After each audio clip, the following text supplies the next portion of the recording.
आप सभी के साथ मनीष शर्मा। न्यूज 18 राजस्थान की इस खास पेशकश में आप सभी का स्वागत है। आज हम बात करेंगे राजस्थान के एक ऐसे मठ की जो मन्ना नाथ संप्रदाय का सबसे बड़ा मठ है। जी हां, राजस्थान में नाथ संप्रदाय से जुड़े मन्ना नाथियों के लिए ये सबसे बड़ा सरमत्था है और उसी की तरह बड़े और गहरे हैं इसके रहस्य।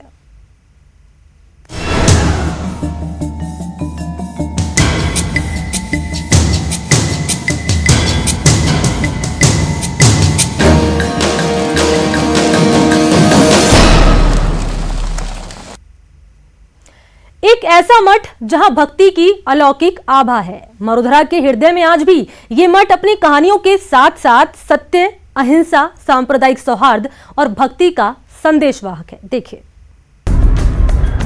चमत्कार और रहस्यों से घिरी रही है साधना स्थली। यहाँ पर धोना हमारा शुरू से है, आज तक भी ये चेतन है। आज तक ये ठंडा नहीं हुआ है कि आप चेतन रहता है, 24 घंटा चेतन रहता है। यहाँ पेड़ों से बरसती है मिश्री।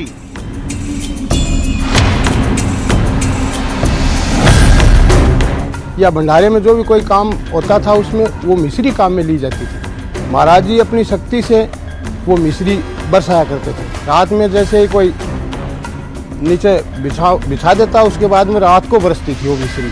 तो हाँ, पेड़ों से, वो जाड़ के पेड़ हैं बहुत पुराने, और वो पेड़ के नीचे मिश्री का कूड़ा लग जाता था और मिठाई जो भी यहाँ आश्रम में लेते थे। जहाँ समाधियों की गिनती है चुनौती,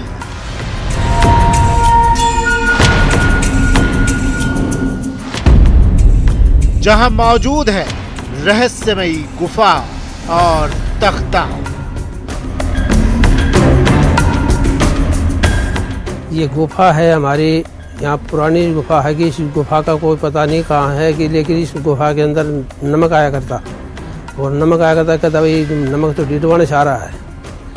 तो जितना भी नमक पड़ता, स्वामन खिचड़ा बनाया करता, उसमें जितना नमक पड़ता वो गुफा में से आता, और उसमें गुफा में नमक आता, उतना खिचड़े में घेर था वो बराबर ही नमक आता। तो वो पता नहीं नाजी महाराज को डिडवाने से मंगाता कि आपकी शक्ति से मंगाता है, नमक गुफा से आता।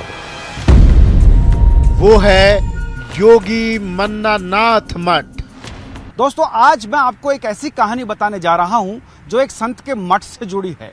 जी हां, मन को नाथने वाला, मतलब मन पर काबू करने वाला संत जो मन्ना नाथ कहलाए, और उन्हीं के संप्रदाय के एक मठ से जुड़ी एक कहानी जिसमें है कई रहस्य, रोमांचक कथाएं और लोक कहानियां। तो आइए इस कहानी को जानने के लिए चलते हैं जयपुर से करीब 200 किलोमीटर दूर टाई गांव के इस मठ की तरफ, जो मन्ना नाथ संप्रदाय का एक विशेष मठ है।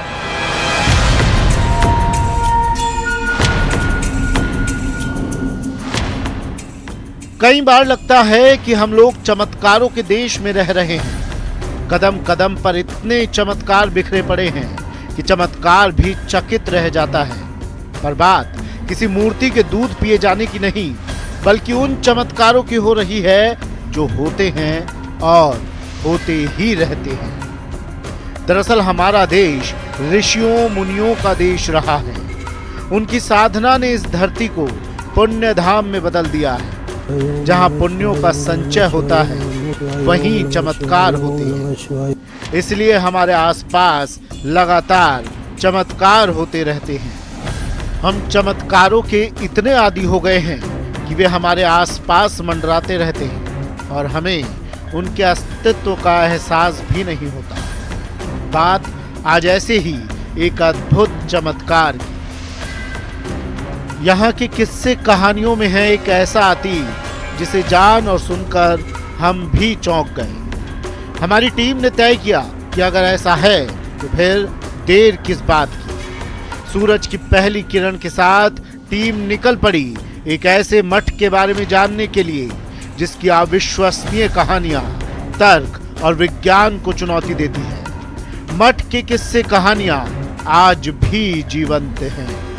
राजधानी जयपुर से करीब 200 किलोमीटर दूर झुंझुनू जिले के टाई गांव की तरफ रेगिस्तानी इलाका और दूर दूर तक खेजड़ियों के पेड़, रेत के टीबे और मन में एक जिज्ञासा। तमाम रास्ते को पार करने के बाद झुंझुनू के टाई गांव के अहाते में पहुंचे तो सामने मठ के दर्शन हो चुके थे। लाल गेरुए रंग में कानों में कुंडल लगाए एक नाथ बाबा भी दरवाजे पर दिखे। हम मठ के अंदर दाखिल हुए। जो यहाँ देखा, जाना, सुना वो वाकई चौंका देने वाला था, अकल्पनीय था। ऐसा क्या देखा, क्या सुना, सब बताएंगे आपको। बस आप बने रहिए हमारे साथ। न्यूज 18 राजस्थान के लिए झुंझुनू के टाई गांव से भंवर पुष्पेंद्र चौहान की रिपोर्ट। झुंझुनू में मन्ना नाथियों के सबसे बड़े मठ पर हमारी टीम वहां पहुंच चुकी थी। इससे पहले कि हम आपको वहां के रहस्य और रोमांच से रूबरू करवाएं, आइए पहले जान लेते हैं वहां का इतिहास, जिसे 2077 साल पहले का बताया जाता है।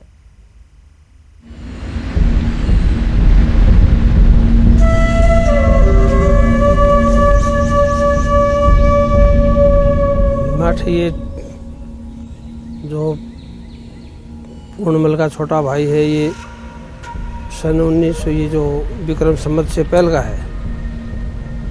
विक्रम संवत से बहुत पहले का स्थान है।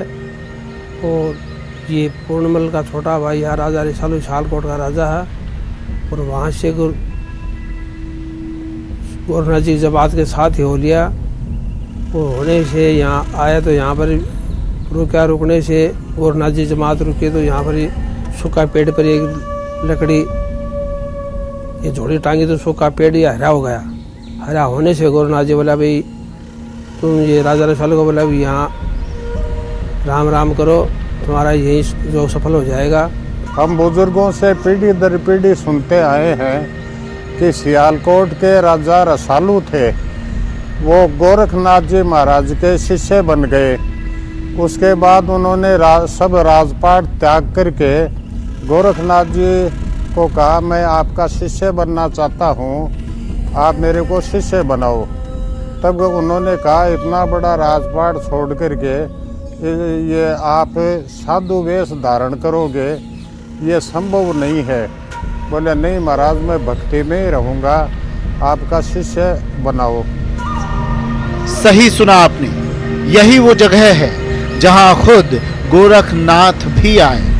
बाबा गोरखनाथ के चमत्कारों से भला कौन अपरिचित होगा, लेकिन ये बाबा गोरखनाथ के शिष्य सियालकोट के राजा रसालू की तपोस्थली है। राजा रसालू बाबा गोरखनाथ से इतने प्रभावित हुए कि राजपाट छोड़कर सन्यासी होने की ठान ली। बाबा गोरखनाथ के सामने राजा रसालू ने अपना प्रस्ताव रखा और फिर राजा को गोरखनाथ का आदेश मिला कि जहां पर घोड़ा रुके वहीं अपनी तपोस्थली बनाओ। 12 बरस बाद जब बाबा गोरखनाथ अपने शिष्य को देखने पहुंचे तो देखकर हैरान रह गए। तपस्या में लीन राजा रसालू के शरीर पर पौधे उग चुके थे। दीमक शरीर को खाने लगी थी।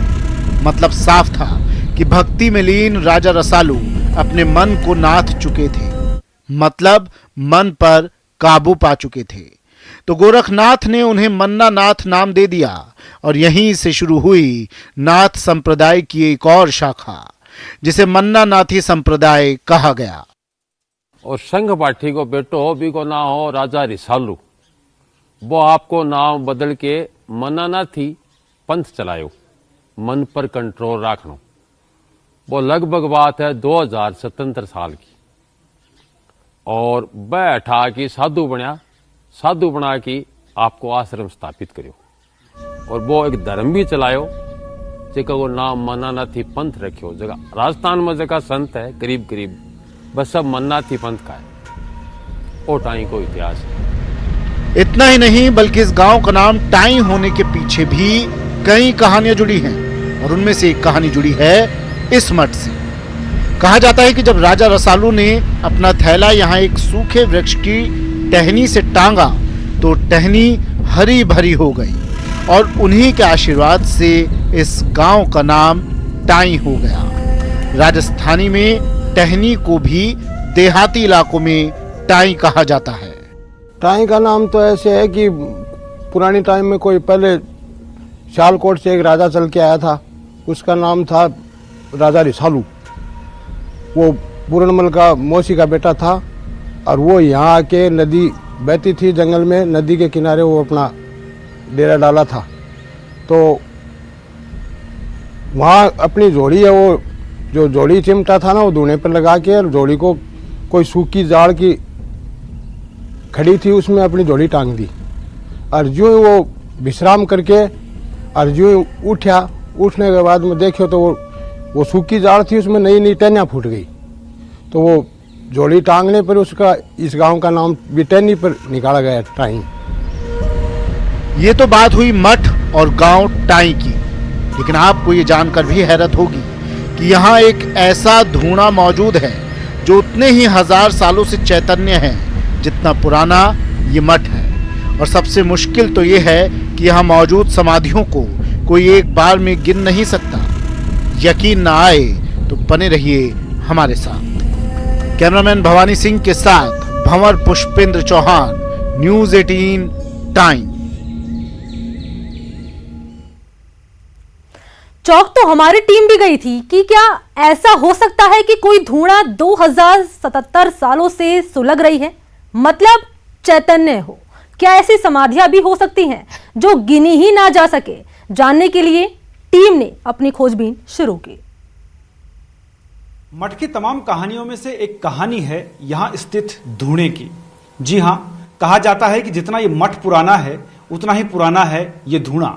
और ये भी प्रचलित है कि मन्नानाथ जी महाराज के द्वारा इस अग्नि को प्रज्वलित किया गया था जो आज तक। या फिर ऐसी समाधियों के बारे में सुना है जो गिनी ही ना जा सके। विश्वास नहीं हो रहा ना? हमारे साथ भी ऐसा ही था।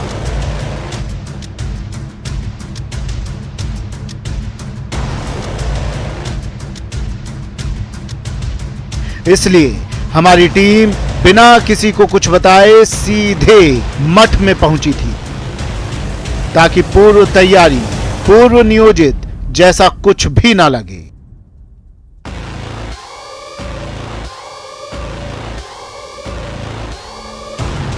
लिहाजा हम गहराई से जांच कर रहे थे उस धूणे की जिसके बारे में तमाम तरह की बातें कही जाती हैं। कहा जाता है कि राजा रसालू ने उस धूणा को चैतन्य किया था और उसके बाद से वो हमेशा चैतन्य ही रही, मतलब उसकी आग कभी ठंडी नहीं हुई। वो 2077 सालों जब पहली पोत साधु आया ना अठे, सबसे पहले धूणे की रचना हुई है और वो धूणो आज तक प्रज्वलित है। मतलब बिके आग बुझक होनी के कारण दूसरो डाल दे है बिक मायने, और गहरो होने के कारण वो आग बुझक होनी है। हाँ, सैकड़ा बा 1000 सालों मानो, सैकड़ा के माना। यहाँ पर धूणा हमारा शुरू से है, आज तक भी चेतन है। आज तक ये ठंडा नहीं हुआ है कि आप भी चेतन रहता है, 24 घंटा चेतन रहता है। जिस राजा रसालू को जो घाला उस टाइम से लेके अब तक धूणा हमारा चेतन है। यह अलग बात है कि उसी समय से उसके लिए रेगिस्तान के जहाज ऊंट के सूखे मींगड़ों का इस्तेमाल किया जाता रहा है।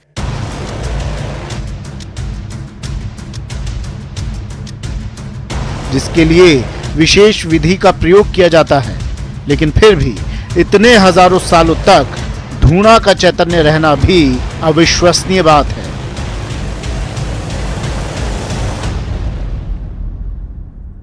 हमने ये भी सोचा कि हो सकता है ये धूणा हाल ही में सुलगाई गई हो, लेकिन जब लोगों से बात हुई तो हमारे आश्चर्य का ठिकाना नहीं रहा। धूणे का तो यह था जी 2077 सालों से ऐसे जल रहा है और ऐसे जलता रहेगा। और ऐसी बात नहीं है, ये एक प्रक्रिया है, साधु प्रक्रिया है। मतलब जैसे मतलब जो ऊंट के जो मींगड़े नहीं होते हैं उनको मतलब इकट्ठा करते हैं और गहरा नीचे डाल देते हैं, थोड़ा थोड़ा उनको हवा मतलब मिलता है हल्का हल्का, तो मतलब वो प्रचलित रहती है 24 घंटा प्रचलित रहती है। और ऐसी कोई बात नहीं है कि भाई वो मतलब बंद हो जाए तो शक्ति चले जाए, और नहीं, ऐसी कोई बात नहीं है। ये बहुत बड़ा मंदिर है, बहुत ही शक्तिशाली साधु हैं। अब बात जरा यहाँ की समाधियों की कर लें, जिनके लिए कहा जाता है कि एक बार में उन्हें गिन पाना बहुत मुश्किल है।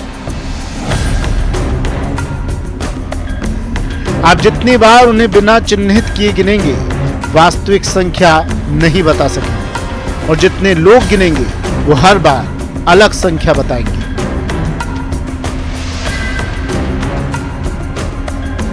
यहाँ पर समाधियाँ कहते हैं कि 51 है, लेकिन आप प्रैक्टिकल में गिनोगे ने, मैंने संख्या बता दी, इतनी है कि नहीं ये भी पता नहीं है। हमने कई बार इसकी काउंटिंग की, लेकिन दोबारा किया ने तो वो अलग ही मिली काउंटिंग। और हाँ, और आप प्रैक्टिकल में भी देख लेना। तो साहब ये मनानाथी पंथ है, इन्हीं का ही मतलब ये प्रभाव है कि हम लोग गिन नहीं सकते इनमें पता नहीं कितनी समाधि है, लेकिन ऐसे बोलते हैं कि काउंटिंग करके अच्छी तरीके से गिनेंगे तो गिनी जा सकती है, लेकिन हमने भी अभी तक देखा है, हाँ एक बार में हम लोग नहीं गिन सकते, मतलब 2, 3, 4 दफा हम गिनेंगे तो पता नहीं कभी मतलब कितनी आ जाती है, कभी कितनी आ जाती है, एक बराबर नहीं आती है। एक बार लगा शायद लोग मठ के प्रभाव में भी कुछ बोल सकते हैं, क्योंकि ये आस्था का विषय है, लिहाजा हमने उसे ठोक बजाकर परखने के लिए एक तरीका इस्तेमाल किया। शक्ति और भक्ति दोनों की न कोई थाह होती है और ना ही कोई गिनती होती है। मैं खुद भ्रांति में हूं। जो मैंने यहां पर सुना और देखा है वो वाकई चौंका देने वाला है। जिस तरफ मैं आगे बढ़ रहा हूं वहां योगी जो यहां पर हुए हैं उनकी समाधियां हैं, लेकिन उन्हें गिन पाना बहुत मुश्किल है। मैंने जब यहां आकर लोगों से पूछा तो किसी ने उसकी संख्या 51 बताई, किसी ने 34 बताई, तो किसी ने कुछ और। तब जाकर समझ में आता है कि वाकई भक्ति और शक्ति को तोलना, नापना और गिनना बहुत मुश्किल होता है। ये कुछ चमत्कारों और किस्सों की वानगी थी। अभी मठ में लोगों के कहे मुताबिक बहुत कुछ बाकी था।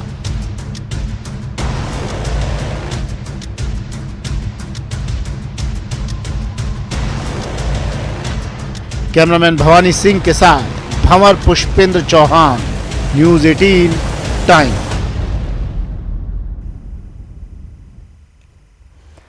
मठ जितना पुराना है उतने ही पुराने यहाँ के किस्से हैं जो लोगों की जुबान पर हैं। वहां के लोगों से हमने बात की तो और भी कई कहानियां निकलकर सामने आई, ऐसी कहानियां जिस पर विश्वास करना कठिन था। और इन पेड़ों का ताल्लुक मिश्रीनाथ जी महाराज से बताया जाता है। कहा जाता है कि वो यहाँ पर मिश्री इकट्ठा किया करते थे। पेड़ जो आप देख पा रहे हैं ये उन्हीं के समय के पेड़ हैं, इनकी कटाई छंगाई नहीं होती है। यूं तो इनको पीलू का पेड़ भी कहा जाता है और वहीं इसको जाल भी यहाँ पर कहा जाता है। ऐसे में इन पेड़ों के नीचे मिश्री बरसती थी। इस तरह की यहाँ पर लोक कथा है, लोग मानते हैं, यहाँ के जो बुजुर्ग है उनका कहना है, और वही मिश्री प्रसाद में बांटी जाती थी। और उसका ताल्लुक यहाँ के जो मठाधीश थे, तत्कालीन मठाधीश मिश्रीनाथ जी महाराज से है।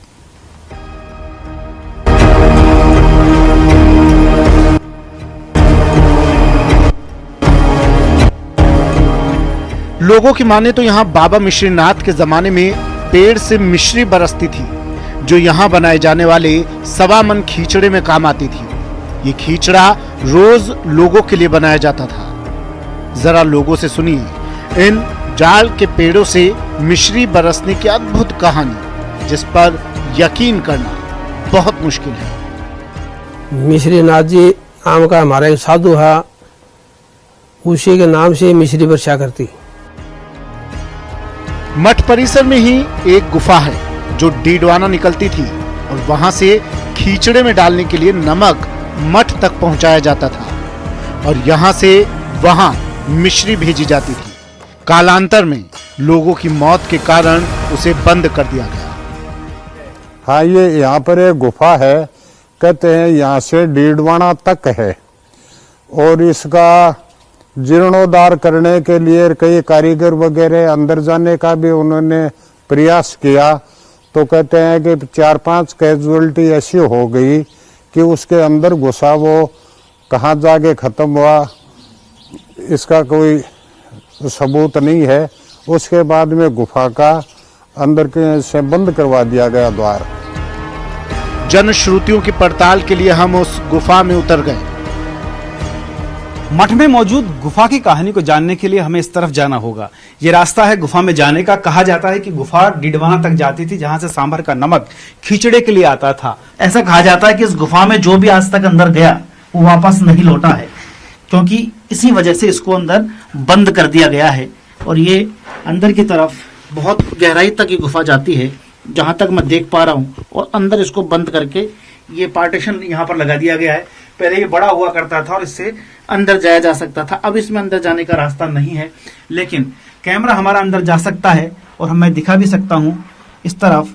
ये इस तरफ देखिए, ये जो आप देख पा रहे हैं, ये अंदर की तरफ जो अंधेरा और हमारी लाइट से थोड़ा बहुत दिखाने की मैं कोशिश कर रहा हूँ, लेकिन ये कोशिश हम पूरी इसलिए नहीं कर पाएंगे क्योंकि अंदर तक जाने का अब रास्ता नहीं बचा है।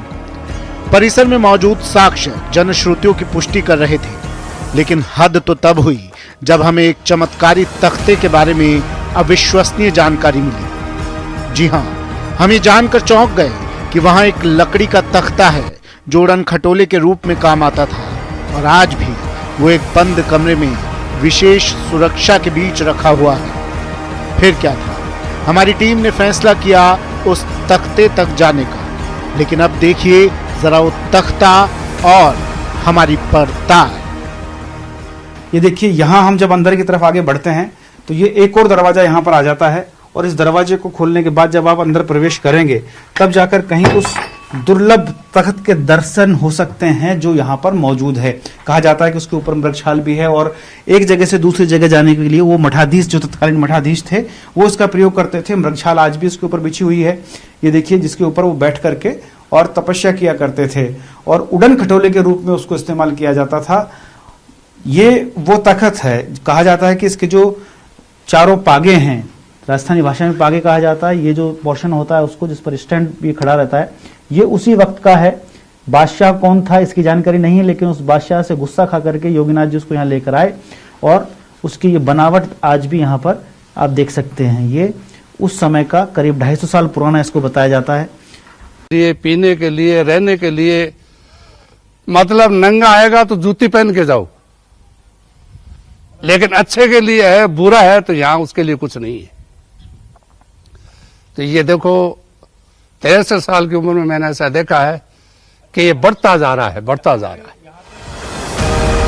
बहरहाल कहानियों और किंवदंतियों के परे एक सच्चाई ये जरूर है कि नाथ संप्रदाय के मन्ना नाथियों के लिए ये जगह सरमत्था है। तो यह था झुंझुनू जिले के टाई गांव का मन्नानाथ मठ, जिससे जुड़ी थी कई रोमांचक कहानियां, कई लोक कथाएं। ऐसी कुछ और कहानियों को लेकर जल्द हाजिर होंगे। फिलहाल हमें दीजिए इजाजत। कैमरामैन भवानी सिंह शेखावत के साथ भंवर पुष्पेंद्र चौहान, न्यूज़ 18 टाई, झुंझुनू। तो चलिए इसी के साथ इस खास पेशकश में इतना ही। आप देखते रहिए न्यूज़ 18 राजस्थान। नमस्कार।